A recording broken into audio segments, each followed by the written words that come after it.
السلام عليكم ورحمة الله وبركاته. ازيكم حبايبي؟ عاملين ايه؟ النهارده ان شاء الله تاني يوم معانا اهو في دورة الكتاكيت. زي ما انتم حضراتكم شايفين كده، انا شايله من قدامهم الميه، لسه ما حطيتلهمش ميه، والاكل كمان فضيه. الاكل ده يعني من حوالي 10 دقايق، والمفروض كمان نشيله قبل ما تحط لهم قبل كده بشويه علشان يجروا على الاكل وياكلوا كتير. طيب، في حاجه هنا انا لاحظتها على الكتاكيت من امبارح. لقيت ان الحبايه بتاعت العلف، بصوا حبايبي هوريكم حاجه، كبيره شويه عليهم، فمش عارفين ياكلوها او بياكلوها بصعوبه، فطبعا ده هيأثر على وزن الكتكوت.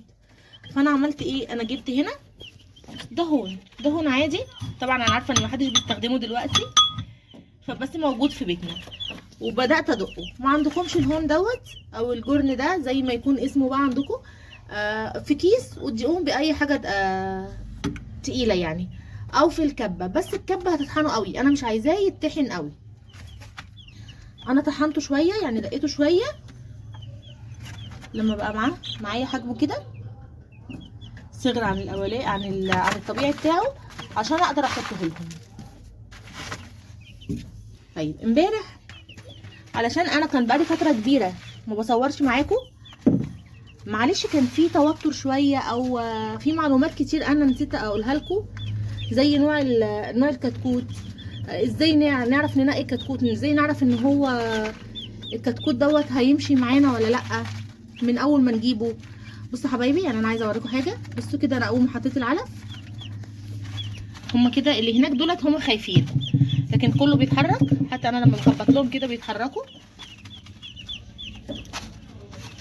وبيجروا على العلف وبيبتدوا ياكلوا. طيب، نوع الكتكوت اللي معايا ده قب يا حبايبي، وانتوا عارفين ان انا يعني اللي متابعني من الاول انا ما بربيش غير القب. طيب، هنجيب الكتكوت ازاي او هنعرفه ازاي؟ هنبص على الكتكوت كده. بصوا هما شقاي جدا، بصوا، يعني الكتكوت يبقى في حيويه كده. طبعا هو كده بدأ يريش لان ده تالت يوم معانا زي ما احنا عارفين.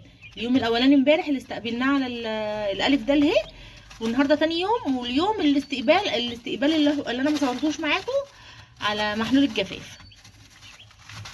طيب، ورجله كمان بص تبقى بالشكل ده. الرجل نفسها حلوه تخينه يعني،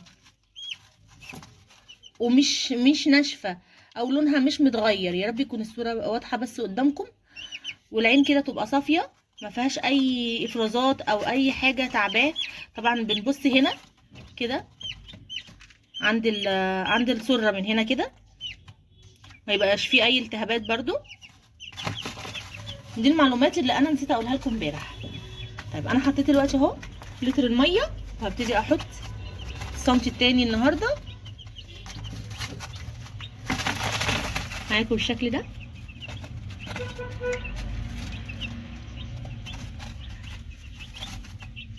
كده حبايبي انا معايا سنتي لبكره، وبعد كده هنبتدي نحط المضاد الحيوي. ده شكلهم معانا كده اهو يا حبايبي. وطبعا انا حابه اشكر كل اللي اتفاعل مع القناه امبارح، كل اللي رجع بارك لي ان انا رجعت، وبقول لكم متشكره جدا. وان شاء الله ادعوا لي ان انا ما اقطعش تاني تصوير معاكم، لان بجد دي كانت حاجه من الحاجات اللي مأثره فيا ان انا بطلت اصور. وحابه بقى اسالكم على حاجه، يا ريت تردوا عليا في الكومنتات. هل انتوا حابين ان انا انزل لكم وصفات رمضان من دلوقتي، تخزينات رمضان من دلوقتي، ولا نستنى على اول رجب؟ لو حابين كده، وهل حابين ان مثلا يوم يكون تصوير للكتاكيت ويوم تصوير في التخزينات، ولا انزل لكم فيديوهين في اليوم؟ يعني الصبح مثلا يكون الكتاكيت وبالليل هننزل فيديو لتخزينات، ايا يكون بقى، خضار، لحوم، ايا يكون ايه هو الفيديو هنزله لكم. فقولوا لي، يا ريت تقولوا لي رايكم كده في الكومنتات وتعرفوني، واللي انتم محتاجينه انا هعمله باذن الله. وده كان الفيديو بتاعنا النهارده، وفيديو قصير، ومش حابه اطول عليكم، ومش حابه اكتر في حاجات. انا ما بحطش اي حاجه على العلف في الفتره الاولانيه دي خالص يا جماعه. اول اسبوع ده لازم نحافظ على الكتكوت ما نزودلوش حاجات علشان ما يتهلكش معانا او ما يتعبش معانا كده اهو يا حبايبي. انا حطيت لهم الميه بتاعتهم اهي زي ما انتم شايفين. بصوا الكتكوت اللي بيصوصو ده هو حتى هتلاقوه ضعيف عن بقيه اخواته. بصوا هو بيحاول يتدفى فيهم ازاي لان هو ضعيف. الكتكوت ده بصوا يعني احنا هنستنى عليه شويه وهنشوف لو بدأ يتحسن معاهم كان بيها هنسيبه معاهم. لو ما تحسنش الكتكوت اللي زي ده يا جماعه اما بيبقى خطر قوي على القطيع بتاعه او على الكتاكيت اللي معاه، فده بتتخلصي منه بتذبحيه وبترميه لان دوت بيعذبك في التربيه. بص هو حتى بيصوصو كده يعني عمال على بطال هو بيصوصو، ولو بصينا له هو واكل مش واكل يعني الحصاله بتاعته واكل بس هو ضعيف. انا حتى قربت لهم اللمبه عن امبارح يعني نزلتها اكتر عن امبارح عشان تدفيهم بس هو بيصوصو كده من امبارح.